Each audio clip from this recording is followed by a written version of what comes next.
بسم اللہ الرحمن الرحیم۔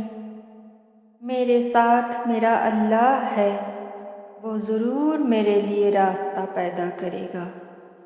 تھک گئے ہو، دیکھو پریشان مت ہونا، وہ اپنے بندے کو مسلسل تکلیف میں نہیں رکھتا، راحتیں جلد نصیب ہوں گی۔ اللہ تعالیٰ فرماتا ہے، تو میرا ہو کر تو دیکھ، سب کو تیرا نہ کر دوں تو کہنا۔ قرآن کہتا ہے، ان قریب تمہارا رب تمہیں اتنا دے گا کہ تم راضی ہو جاؤ گے۔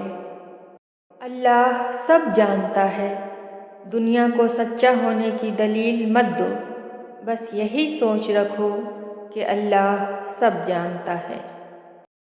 تم کیوں گھبراتے ہو مقدر کے فیصلوں پر؟ کیا تم نہیں جانتے تمہارا رب غفور الرحیم ہے؟ جب تمہارا دل کسی کے گلے لگ کر رونے کو چاہے تو قرآن کو گلے لگا لینا۔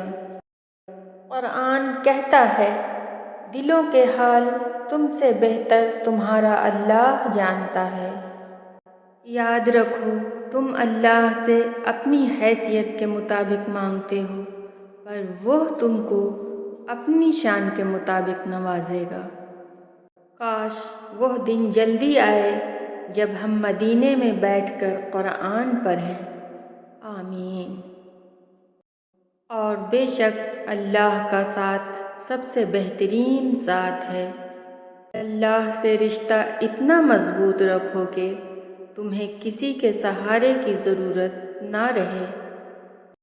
بس تھوڑا اور صبر، پھر اللہ کن کہہ دے گا اور فیکن کا نظارہ تمہارے سارے غم دور کر دے گا۔